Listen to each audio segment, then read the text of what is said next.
નમસ્કાર, સમાચારોમાં હું છું આપની સાથે હિરલ મહેતા। રાજકોટ જિલ્લા ભાજપની યાદીમાં મોટો છબાડો થયો છે। મહત્વના સમાચાર, એક ઉમેદવારના જિલ્લા પંચાયત અને તાલુકા પંચાયત બંનેમાં નામ હોવાનું સામે આવ્યું છે। શીતલ ભુવાનું જિલ્લા પંચાયત અને લોધિકા તાલુકા પંચાયત આ બંનેમાં નામ જાહેર થયું છે। એક નામ બે યાદીમાં આવતા અનેક સવાલો ઉઠી રહ્યા છે।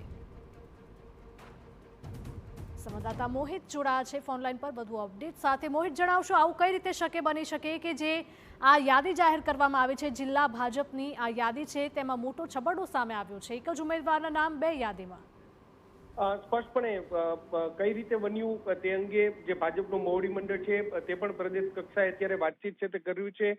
જો કે જે રાજકોટ જિલ્લાની જે યાદી જાહેર કરવામાં આવી છે તેમાં રાજકોટ જિલ્લા પંચાયતની જે સીટ છે પારડી સીટ, તેમાં શીતલ ભુવાનું નામ છે તે જાહેર કરવાનું છે। અને આ જ રીતે જે લોધિકા તાલુકા પંચાયતની સીટ છે તેમાં પણ પારડી બે સીટ પર શીતલ ભુવા છે તેનું નામ જાહેર કરવામાં આવ્યું છે। એક જ ઉમેદવારના બે અલગ અલગ સીટ પરથી નામ જાહેર કરવાને કારણે જરૂરથી અત્યારે જે સ્થાનિક રાજકારણ છે તે પણ ગરમાયું છે। સ્થાનિક કક્ષાએ જે નેતાઓ છે તે પણ મૂંઝવણમાં મુકાયા છે। જો જિલ્લા પંચાયત સીટની વાત કરવામાં આવે તો ત્યાં જે પૂર્વ શિક્ષણ સમિતિના ચેરમેન અલ્પા તોગડિયા છે તેમનું નામ આજ સવાર સુધી ચાલી રહ્યું હતું। જો કે અચાનક જ જે યાદી આવી તેમાં શીતલ ભુવાનું નામ સામે આવ્યું છે।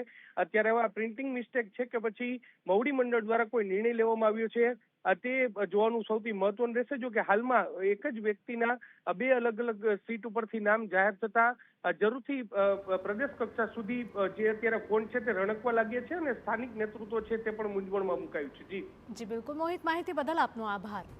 તો એક જ ઉમેદવારના જિલ્લા પંચાયત અને તાલુકા પંચાયત એમ બંને યાદીના નામ જાહેર થતા અનેક સવાલ।